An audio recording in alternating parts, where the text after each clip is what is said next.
Good morning, this is Joe Hoskin from SVG Europe. This morning I'm here on the day before IBC at the Sport Production Summit in Amsterdam. I'm with LucidLink's Senior Director of Sales, Rupert Watson. Rupert. Morning. Good morning. Good morning, Rupert.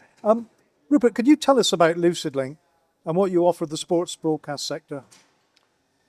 In essence, we provide two things, which is a reduction in complexity and a reduction in cost.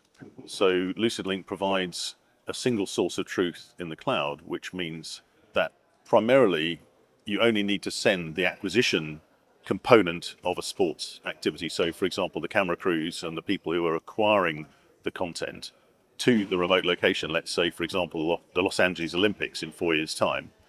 And the people who are responsible for editing it and kind of creating the content can essentially stay at home. So instead of transporting an entire kind of circus of people and their support and the ancillary staff and all of the travel and accommodation, etc., that goes with it, you can acquire the content, record it to LucidLink in Los Angeles, where it manifests as a hard drive, and then pick it up, edit while capture, all of the sort of real-time close to the action activity that you would normally expect to do in a truck or in a sort of data center near the action in a broadcast center, typically in the old days, can take place in the comfort of your existing facility or indeed in the cloud. So we had a number of broadcasters using it in that manner during the last Olympics in Paris, and we anticipate increasingly over the next 4 years people reducing costs, reducing complexity, and increasing essentially their bottom line and the enjoyment of all of their staff in acquiring and creating this sort of sports content.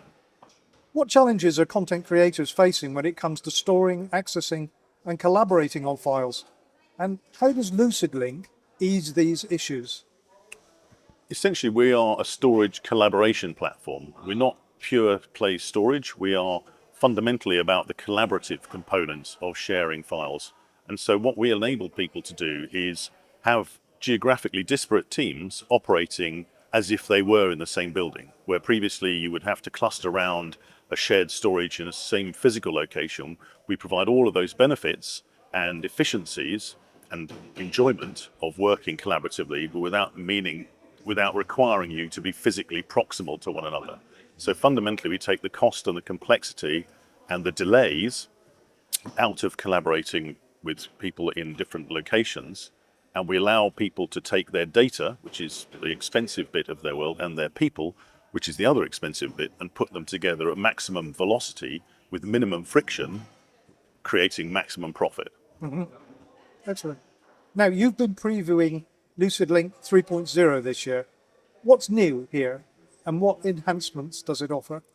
So there's quite a lot in version 3. A couple of the highlights are, in fact, Audit Trail, which we have brought into the 2.x product, is quite a big highlight of what we're showing at IBC here today, which allows people to, despite our zero knowledge encryption, which means that the data is incredibly safe, we've figured out a way to provide users with, or administrators of users, to work out who did what when with the data. So it's an important component of storing high-value media, particularly if it's pre-release or pre-broadcast high-value media, to know who's accessing it and whether or not they're authorized and if they're doing untoward things with it. So Audit Trail provides precisely that functionality within LucidLink, which is what we'll be showing for the first time here at the show. The other big change with version 3 is mobile applications. So we are showing for the first time LucidLink running on iOS, on Apple devices, and on Android devices. And so the application will allow you to access the file space from an application on a phone and to play back the video in on the phone. So review and approval for producers, and similarly people who don't want to install the application necessarily on a computer, they can access it now on a mobile device, which is a highly requested feature. So that's probably the biggest change that we're showing in the show. And obviously, you can also contribute files to LucidLink. So if you acquire photographs or video on your phone, on your tablet, you'll be able to drop it into the LucidLink file space directly on the move. And a final question. Are there any other general technology trends that you see emerging in this business at the moment that could impact on opportunities for LucidLink or challenges for you as a company?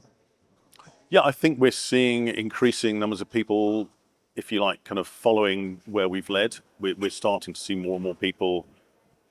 Where I think initially, when LucidLink first became a thing, there were a number of people who were a little skeptical about the idea of having, a storage collaboration platform as your primary storage. The cloud was seen as a sort of nice to have, a little bit of an add-on, a cherry on the top.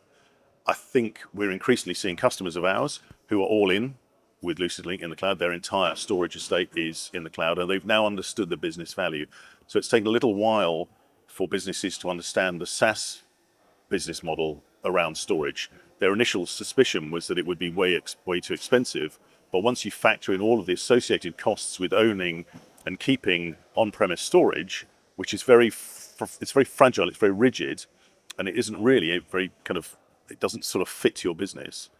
So what we're seeing is more and more people understanding that, and we're starting to see increased competition, different sorts of shapes and sizes, but ultimately all heading in the same direction, which is primary storage location being the cloud, and that's now, I think, an understood and an increasingly adopted way People of have confidence in it as a tool.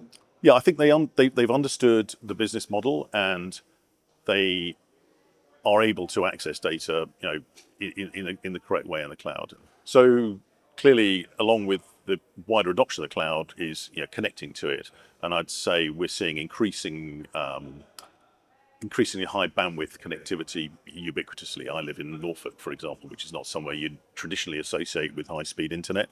I have fibre to the property that's been installed in the last 3 years, so I've got a gigabit up and down, so I can't happily store all my data in the cloud. I can edit, I could be a freelance editor, or work from home doing anything using LucidLink, and that as that becomes the norm, people are much more comfortable with the notion of having it as their primary storage location.